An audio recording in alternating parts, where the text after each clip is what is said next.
Poznáte ten pocit, keď vás šklbne v krku, alebo cítite, že na vás niečo lezie a vy automaticky siahnete po šalviovom čaji?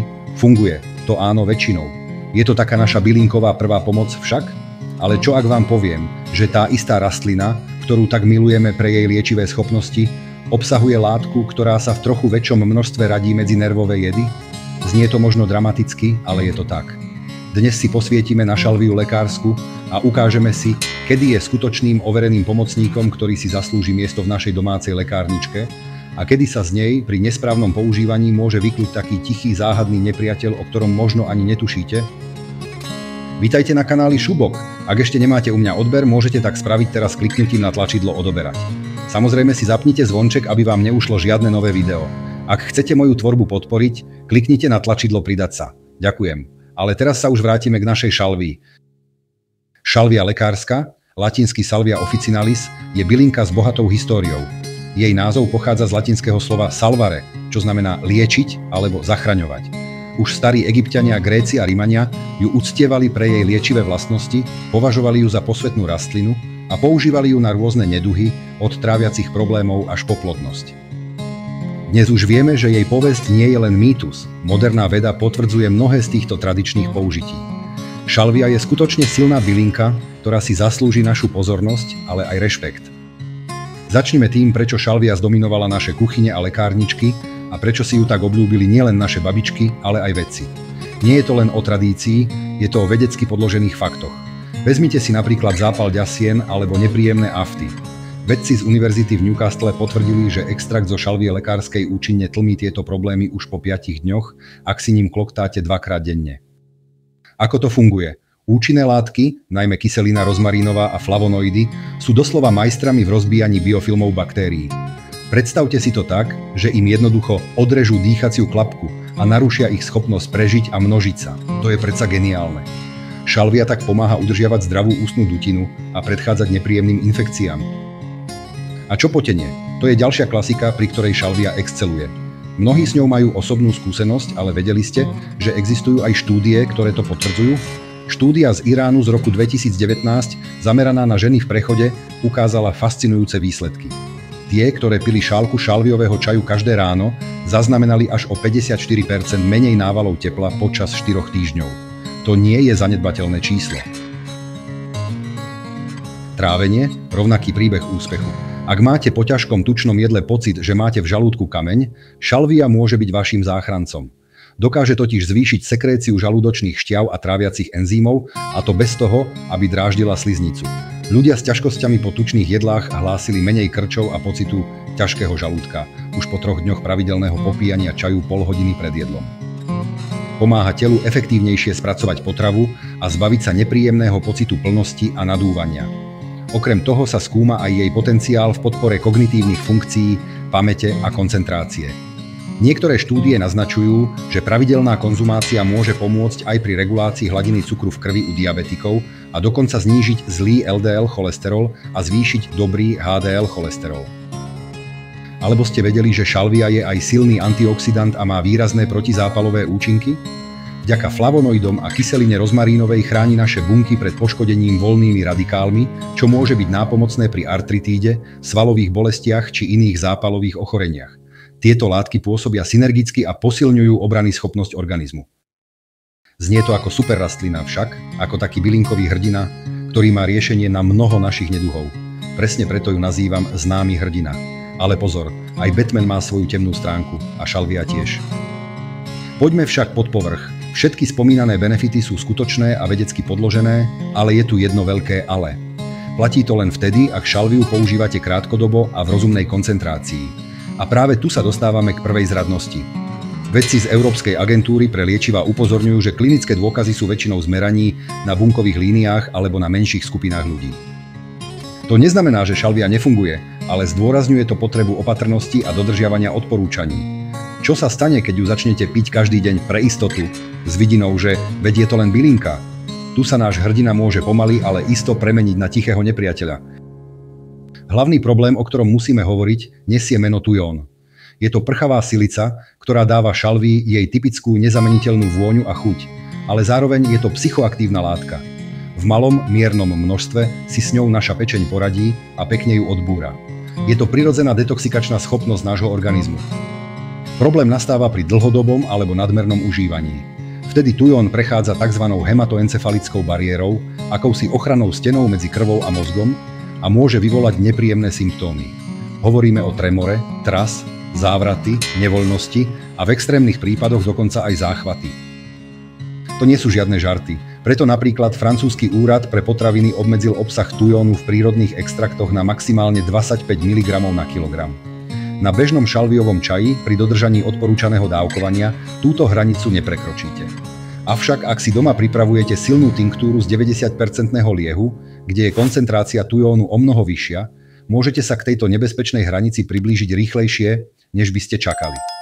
A to už je riziko, ktoré by sme nemali podceňovať.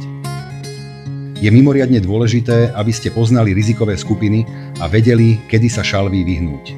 Informovanosť je kľúčová pre vaše zdravie a bezpečnosť. Tehotné ženy. Tujón má schopnosť stimulovať svalovinu maternice, čo môže zvýšiť riziko predčasného pôrodu alebo potratu.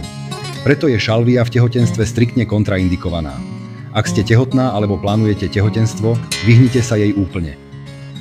Dojčiace matky, látky obsiahnuté v šalvii, vrátane tujónu, môžu znižovať tvorbu prolaktínu, hormónu zodpovedného za produkciu materského mlieka. Výsledkom môže byť menej mlieka, čo je pre bábätko samozrejme nežiaduce. Pre dojčiace matky je šalvia nevhodná. Ľudia na liekoch proti epilepsii. Tujón môže znižovať prach záchvatov. To znamená, že môže prebudiť chorobu alebo zhoršiť stav u ľudí, ktorí sú už na medikácii a narušiť jej účinnosť. Je to veľmi vážna interakcia, ktorá môže mať fatálne následky. Deti do 12 rokov. Ich pečeňový detoxikačný systém ešte nie je plne vyvinutý na efektívne odbúravanie tujónu. Preto je vnútorné užívanie šalvie u malých detí vyslovene nevhodné. Pre deti existujú oveľa bezpečnejšie bylinky na liečbu bežných ochorení. A čo ďalšie interakcie? Šalvia nie je len taká nevinná bylinka, ktorá si s ničím neprekáža. Dokáže napríklad zosilňovať účinok liekov na cukrovku. Ak pijete šalviový čaj a zároveň beriete metformín alebo iné antidiabetika, vaša glykémia môže klesnúť pod normu, čo môže viesť k hypoglykémii, a to je stav vyžadujúci okamžitú pozornosť. Rovnako zosilňuje účinok antikoagulancií, teda liekov na riedenie krvi. To môže viesť k ľahšiemu krvácaniu pri úrazoch, modrinám alebo dokonca k vnútornému krvácaniu. Šalvia môže tiež ovplyvňovať účinok sedatív a liekov na krvný tlak. Vždy je kľúčové konzultovať užívanie byliniek s lekárom alebo lekárnikom, ak užívate akékoľvek lieky. Nikdy nepodceňujte potenciálne interakcie. Ak ste sa dostali až sem, možno si hovoríte, takže šalvia je zlá? Nie, vôbec nie. Je to len o tom, ako ju používame. Zlaté pravidlo znie, maximálne 2 týždne v kuse, potom aspoň týždeň, ideálne 2 týždne pauza. Prečo taká opatrnosť? Aby si telo oddychlo od tujónu a mohlo ho efektívne vylúčiť. Na prípravu čaju stačia 3 až 4 čerstvé lístky alebo 1 čajová lyžička sušenej bylinky na 250 ml vriacej vody. Lúhujte maximálne 10 minút, preceďte a pite teplú, nie vriacu. Prečo nie dlhšie lúhovanie? Pretože čím dlhšie lúhujete, tým viac tujónu sa uvoľní a to predsa nechceme. Krátke lúhovanie zabezpečí uvoľnenie prospešných látok s minimálnym rizikom. Ak potrebujete silné kloktadlo na boľavé hrdlo alebo afty, pripravte odvar z dvojnásobného množstva šalvie a nechajte ho vychladnúť na príjemnú teplotu. Kloktajte 3-krát denne, vždy po vypláchnutí úst čistou vodou, aby ste odstránili mechanický povlak. Budete prekvapení, ako rýchlo pocítite úľavu. Vonkajšie použitie je vo všeobecnosti bezpečnejšie, pretože tujón sa do krvného obehu vstrebáva v minimálnom množstve. Chcete ju piť kvôli návalom tepla v menopauze? Skúste 7-dňovú kúru, ráno šálka čaju. Pre osvieženie a podporu pitného režimu si po obede dajte 200 ml vody s niekoľkými lístkami mäty. Ak sa po týždni stav zlepší, nasleduje týždeň pauzy a prípadne kúru opakujte. Vždy počúvajte svoje telo a sledujte jeho reakcie. Tinktúra je fajn, ale tu naozaj odporúčam kúpenú, nie domácu. Prečo? Pretože seriózny výrobca musí každú šaržu testovať na obsah tujónu a garantuje bezpečnosť. Dávkovanie je zvyčajne okolo 20 kvapiek do vody ráno a večer, ale opäť dlhšie ako 10 dní to neťahajte. Esenciálne oleje zo šalvie sú na vnútorné užívanie vyslovene nevhodné a môžu byť veľmi nebezpečné kvôli extrémne vysokej koncentrácii tujónu. A čo koža? Pri akné, mastnej pleti alebo drobných zápaloch postačí silný odvar vymrazený do kociek ľadu. Jednou kockou prechádzajte po pleti každé ráno.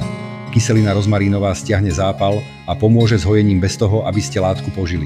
Je to skvelý prírodný toner. Poďme si posvietiť na tie najčastejšie prešľapy, ktoré robíme so šalviou. Pretože aj dobrý úmysel môže mať zlé následky, ak nemáme dostatok informácií. Pijem ju preventívne celý rok, veď je to zdravé.